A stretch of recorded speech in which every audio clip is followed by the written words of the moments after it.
할렐루야. 오늘의 말씀은 요엘서의 말씀입니다. 요엘이라고 하는 선지자는 어느 시대에 쓰임 받았는지, 어느 왕 때에 하나님의 사역을 감당했는지 정확하게 나타내지고 있지는 않습니다. 그렇지만 요엘이라고 하는 그분은 우리에게 크게 다가오는 분은 아닐 거예요. 그렇지만 요엘이 남겨놓은 큰 우리에게 기억에 남는 그런 말씀 두 구절이 있습니다. 첫 번째 구절은 이겁니다. 팥중이가 남긴 것을 메뚜기가 먹고, 메뚜기가 남긴 것을 느치가 먹고, 느치가 남긴 것을 황충이 먹고 라고 하는 이 표현으로 우리의 영적인 상태가 어떠한지를 적나라하게 어떠한 선지자보다도 강렬하게 우리에게 인상을 남긴 그 말씀이 바로 요엘서에 기록되어져 있습니다. 또 한 가지는 우리가 너무나 좋아하는 그 찬양, 오늘 호산나 찬양대가 춤추면서 찬양을 했던 그 찬양의 가사, 찬양의 그 말씀입니다. 어떠한 말씀이죠? 그 후에 내가 내 영을 만민에게 부어주리니 너희 자녀들이 장래의 일을 말할 것이며 너희 늙은이는 꿈을 꾸며 너희 젊은이는 이상을 볼 것이라 라고 하는 이 말씀으로 찬양을 우리가 기뻐 춤추며 성령이 나에게 임하셨습니다 라고 춤추면서 찬양할 때 부르는 이 곡이, 이 찬양의 가사가 요엘서에 기록되어져 있습니다. 얼마나 기뻤는지 춤을 추다가 뱃살이 출렁이는 것을 제가 보았습니다. 찬양 마치고 이제 들어가는데 아휴 이러면서 들어가시는 몇 분을 제가 보았어요. 요엘서를 통해서 우리의 영적인 상태를 보게 하시고, 또 하나님께서 우리에게 임하시면 내 영을 너에게 부어주겠다라고 말씀하실 때 우리가 이렇게 기뻐 춤추면서 신앙생활 할 수 있음을 알게 하시는, 소망을 주시는 말씀이 요엘서의 말씀되는 거예요. 여러분, 오늘 하나님께서 요엘을 통해서 우리에게 주시는 그 말씀은 어떤 말씀입니까? 여호와는 하나님이시다 라는 것을 우리가 예배하며 살아갈 때 우리가 기뻐 춤출 수 있는 복된 삶 살아갈 수 있다는 거죠. 여러분, 하나님이 나의 하나님이십니다. 여호와인 줄 알게 하시려고 하는 그 하나님의 깊으신 뜻이 이 말씀 가운데 담겨 있습니다. 여러분 어떻게 하나님을 고백합니까? 예수님을 여러분은 어떻게 고백합니까? 4대의 세상의 역사에서 고백하고 있는, 기억하고 있는, 가르치고 있는 4대 성인 중에 한 사람으로 예수님을 이야기하고 있습니까? 세상에 많은 종교가 있는데 그 많은 종교에 한 분 되시는 분 하나님으로 여기고 있습니까? 아니요. 창조주 하나님, 만왕의 왕 되신 하나님, 전지전능하신 하나님, 그분이 바로 우리가 평생 불러야 하는 예수 그리스도의 이름 되시고 만왕의 왕 되시는 아버지 하나님 되십니다. 세상 무엇과도 바꿀 수 없고 세상 이방의 신들, 우상의 신들과 비교할 수 없는 창조주 하나님, 바로 나의 여호와 하나님이십니다. 요엘을 통해서 우리에게 알게 하시는 것, 여호와 하나님이 나의 하나님이시다, 너희의 하나님이시다. 나의 삶 가운데 하나님을 아버지라 부르며 왕으로 고백하며 살아가면 우리의 삶 가운데 기뻐 춤출 만한 일들이 넘쳐나도록 하실 것임을 우리에게 보여주시는 거예요.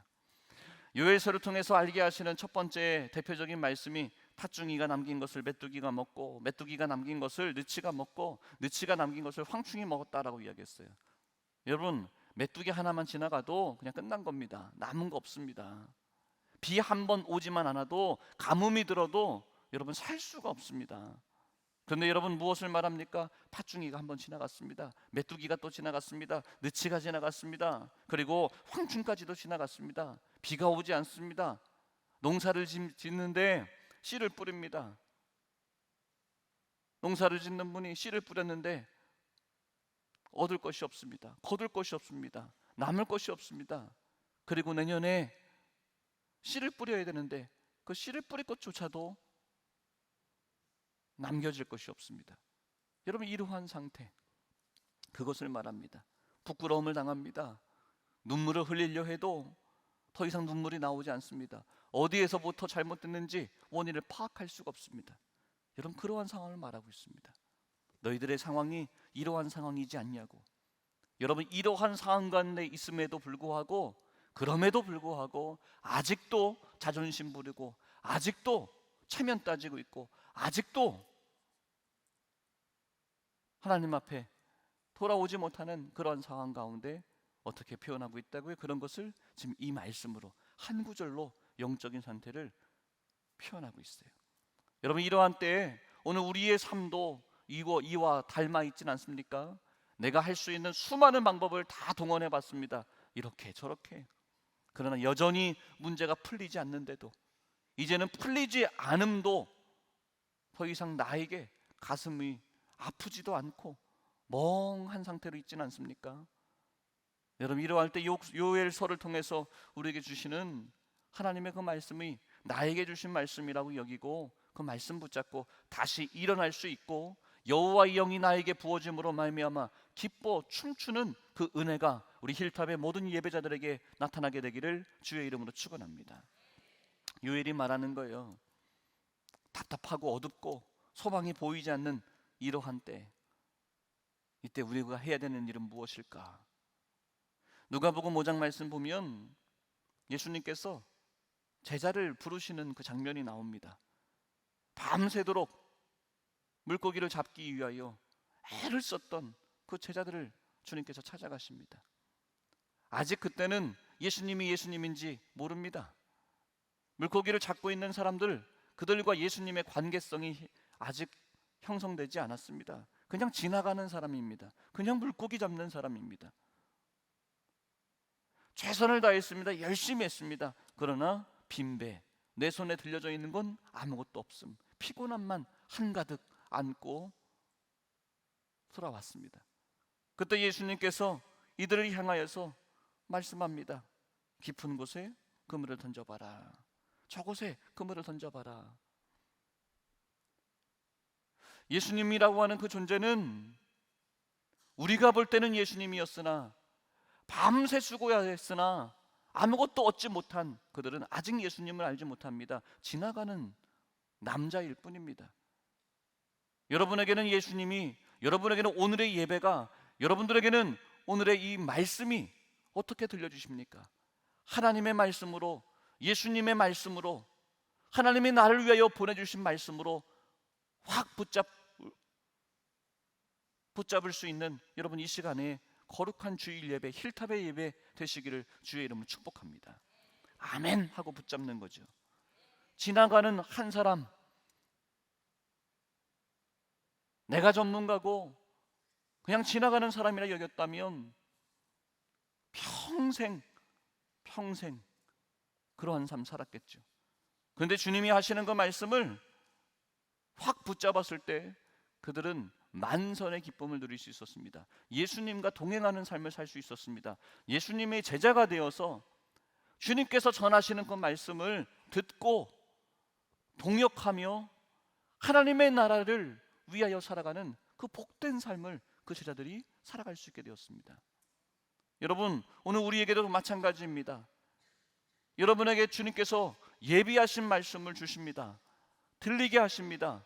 그때 그 말씀을 매일마다 듣던 이야기, 지나가는 이야기, 내가 알고 있던 이야기로 여기지 마시고 나의 영혼을 살리고 비어있는 나의 빈배, 나의 인생의 빈배 속에 주님께서 나를 찾아오셨구나, 그 약속의 말씀을 기억하고 확 받아들임으로 여러분의 삶 가운데 새로운 터닝 포인트가 나타나게 되는 오늘의 예배대 시간 삼으시기를 주의 이름으로 축복합니다. 성경에는 요한복음 2장 말씀에 갈릴리 가나의 혼인잔치의 말씀이 나옵니다. 예수님은 그 자리에 참석하셨습니다. 그런데 앞뒤의 상황을 살펴보면 예수님께서 그 신랑과 신부 혼인잔치에 크게 관심은 없으셨던 것 같습니다. 몸다른 사람은 예수님의 어머니 마리아일 뿐입니다. 혼인잔치는 사람이 가장 즐거워하는, 가장 함께 기뻐할 수 있는 그러한 잔치라고 우리가 알고 있습니다. 근데 예수님이 그 자리에 참석을 하셨습니다. 네, 그 기쁨의 자리에 포도주가 떨어졌습니다. 그때 예수님 어머니 마리아가 예수님에게 부탁을 합니다. 그리고 하인들을 불러 모아서 예수님께서 어떤 명령을 하든 어떤 말을 하시든 너희들 잘 들어줬으면 좋겠다 당부를 합니다. 부탁을 합니다. 혼인잔치의 말씀을 읽어보고 또 묵상을 하고 여러 번 묵상을 해봐도 가나의 혼인잔치에서 최고로 수지 맞은 사람은 신랑 신부가 아닙니다. 가나의 혼인잔치에서 최고로 축복을 받은 사람은 예수님이 전해준 그 하인들이 전해준 그 물을 포도주를 마신 그 잔치에 참여한 그 사람들이 아닙니다. 누가 최고의 축복을 받고 최고의 수지 맞은 사람은 그 하인들입니다. 그 하인들이에요. 그들은 알더라. 그들은 알더라 라고 말하는 거예요. 그들은 알더라. 그들은 하인이에요. 신랑이지도 않습니다. 신부이지도 않습니다. 혼례 모든 것을 주관하고 있는 연회장도 아닙니다. 어쩌면 그 혼인 잔치가 벌어질 때 가장 바쁘고 땀 흘려 일해야 되고 가장 귀찮을 만한 그 사람들입니다. 그런데 예수님의 말씀이 그들에게 들려졌고 그들이 순종했을 때 가장 복받은 자들로, 아, 이분이 예수님이시구나, 이분이 어떤 사람인지 수많은 잔치에 참여한 수많은 사람의 한 사람일 거라고 여겼는데 예수님의 말씀을 나에게 명령된, 나에게 들려진 말씀으로 이들이 받아들였을 때 그 하인들은 최고로 축복받은 사람이 되었습니다. 그들은 알더라. 그들은 알더라. 여러분, 예수님께서 공생의 사역을 감당했습니다. 많은 말씀을 전파하셨습니다. 천국 복음을 전파하셨습니다. 수많은 사람들이 들었음에도 알더라 라고 하는 그 말씀은 많이 나오지 않습니다. 예수님이 전하신 그 말씀에 대하여 어떠한 뜻인지, 그 말씀의 의미가 무엇인지 하나님의 나라를 사모하는 사람들로 변하였더라 라고 하는 사람은 많지 않더라고요. 그런데 하인들은 그 천국잔치의 주인공으로 보이지 않는 그들은 그 말씀을 받았고 순종했음으로 말미암아 그들은 알게 되었습니다. 여러분, 오늘 이 자리에 나와서 예배하는 우리 힐탑의 모든 성도들이 주의 말씀을 붙잡고 나를 향한 말씀이고 나를 일으키시는 주님의 말씀임을 알아서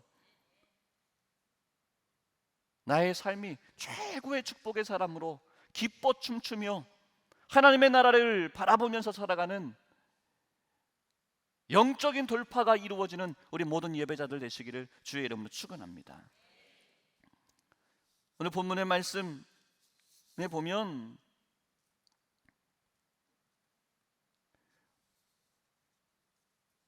내 영을 남종과 여종에게 부어줄 것이다 라고 말을 합니다. 너희 늙은이는 꿈을 꾸며 라고 말을 하고 있습니다. 또 요엘서 1장 2절 말씀 보면 늙은 자들아 너희는 이것을 들을지어다 라고 말하며 늙은 자, 늙은이라고 하는 표현을 여러 번 반복하여 말씀하고 있습니다. 왜 기분 나쁘게 왜 이렇게 이야기했을까? 그냥 이스라엘아, 에브라임아 그렇게 말해도 됐을 텐데, 이전에 다른 선지자들처럼 그렇게 표현해도 알아들었을 텐데. 늙은 자들아 너희는 이것을 들을지어다. 이것에 대해서 여러 해석을 할 수 있을 거예요. 나이가 많은 사람들아 라고도 말할 수 있을 거예요. 근데 꼭 신체적인 나이를 표현해서 이렇게 말하는 것일까? 노인들아, 늙은이들아 라고 부르는 이 표현과 성경에서 달리 표현하는 대조할 만한 그런 표현이 있습니다. 예수님께서 말씀하신 어린아이 같지 아니하면 이라고 말하는 것, 어린아이들이 나에게 오는 것을 금하지 말라라고 말씀하셨던 예수님의 부르심을 우리는 생각해 보게 됩니다.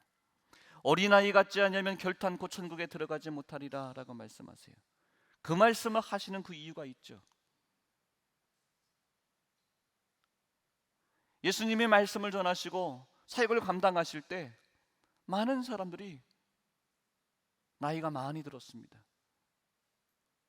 신체적인 나이, 육체적인 나이를 말하는 것을 뛰어넘어서 무엇을 말합니까? 경험이 많고 살아온 세월이 많고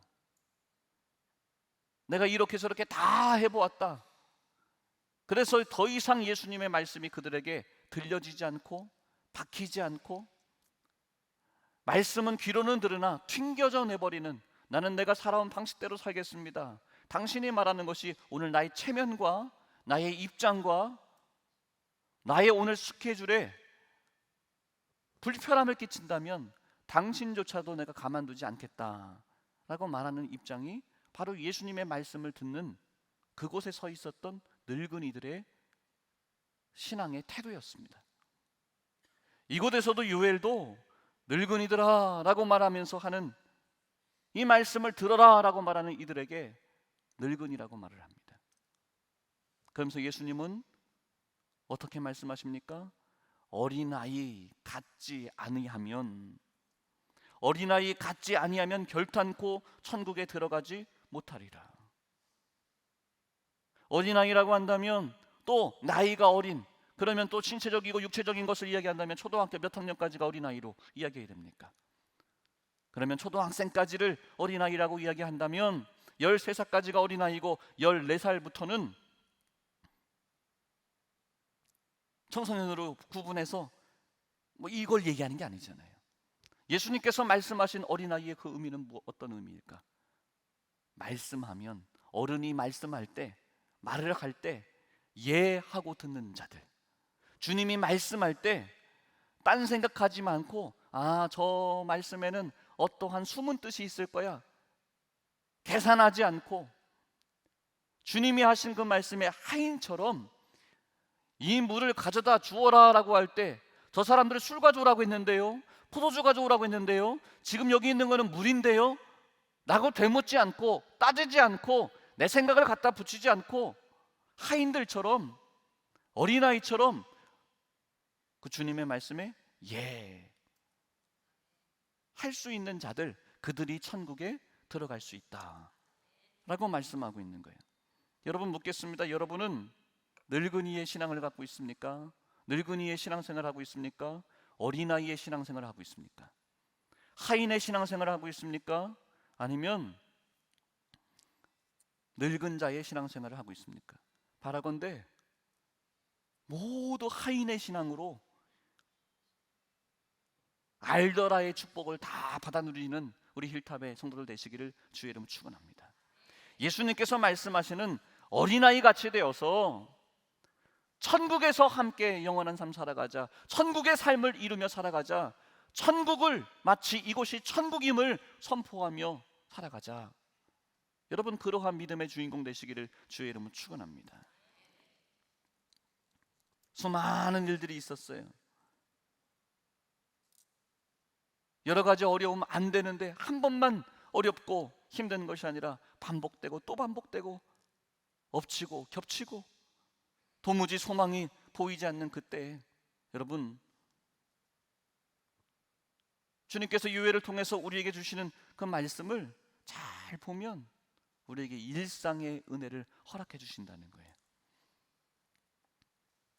일상이 무너져 버렸어요. 일상이 무너졌는데 처참하게 무너졌습니다. 오늘 우리가 살아가고 있는, 오늘 우리가 예배할 수 있는 이 자리에서 예배할 수 있고 헌신할 수 있고 봉사할 수 있는 이 은혜가 얼마나 감사한 것인지. 여러분 일상을 잃어버리면, 일상을 잃어버릴 만한 그런 일이 나타나면 여러분 이 시간, 지금 이 시간이 얼마나 소중한지 아십니까? 이 시간이 당연한 시간이 아니고 너무나 감사한 시간이고 내 평생에 기억되고 추억되고 이 시간으로 돌아갈 수만 있다면, 내가 기뻐 춤추면서 다른 사람은 이쪽으로 이렇게 하는데 나 혼자만 이렇게 해가지고 나 어색해서 땀 흘렸던 여러분 오늘의 이 찬양의 시간이 여러분의 평생의 일상에서 크게 웃는 분들이 있어요. 지금 여러분의 평생의 삶 속에서 내가 가장 기쁜 시간이었다. 라고 고백될 수 있게 되기를 주의 이름으로 축원합니다.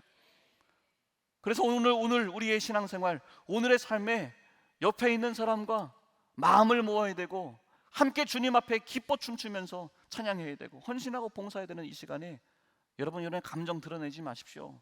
서운함 표현하지 마십시오. 어떻게 하면 할 수 있는 대로 주님, 나의 헌신을 받아주세요. 땀방울을 받아주세요. 나의 부르짖는 주의 이름을 부르짖는 나의 이 고백을 받아주세요 라고 그렇게 예배, 그렇게 신앙생활하는 우리 모든 힐탑의 성도들 되시기를 주님의 이름으로 축복합니다. 히브리서 4장 2절 말씀 보니까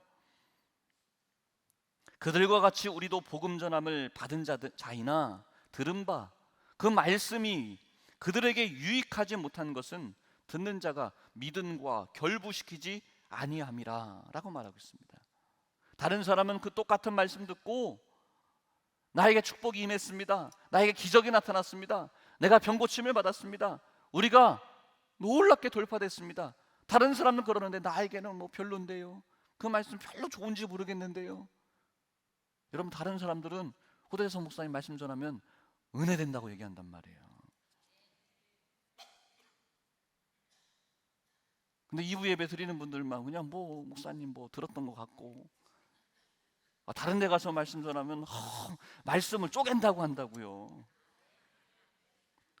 근데 왜 나에게는 유익이 되지 않을까? 믿음과 결부시키지 않기 때문에. 여러분, 나의 삶과 결부시키십시오. 나의 삶 가운데 주님, 나에게 지금이라도 돌아오라고 말씀하시는 그 주님의 그 말씀에 내가 돌아오기를 원합니다. 돌아올 수 있는 용기를 허락하여 주시옵소서. 2장 28절 말씀에 무엇을 말합니까? 그 후에 내가 내 영을 만민에게 부어주리니, 만민에게 부어주신다고 하는 거예요. 그리고 32절 말씀에 무엇을 말합니까? 누구든지 여호와의 이름을 부르는 자는 구원을 얻으리라. 누구든지 여호와의 이름을 부르는 자는 구원을 얻으리라. 여러분, 이 말씀이 언제 말씀이라고요? 구약의 말씀이에요. 구약의 말씀이에요. 사도행전의 말씀이 아니에요. 누구든지 주의 이름을 부르는 자는 구원을 얻으리라. 이 말씀이 사도행전의 말씀, 예수님의 말씀. 그렇다면 우리는 이해가 되잖아요. 누구든지에게, 만민에게 복음을 전파하라.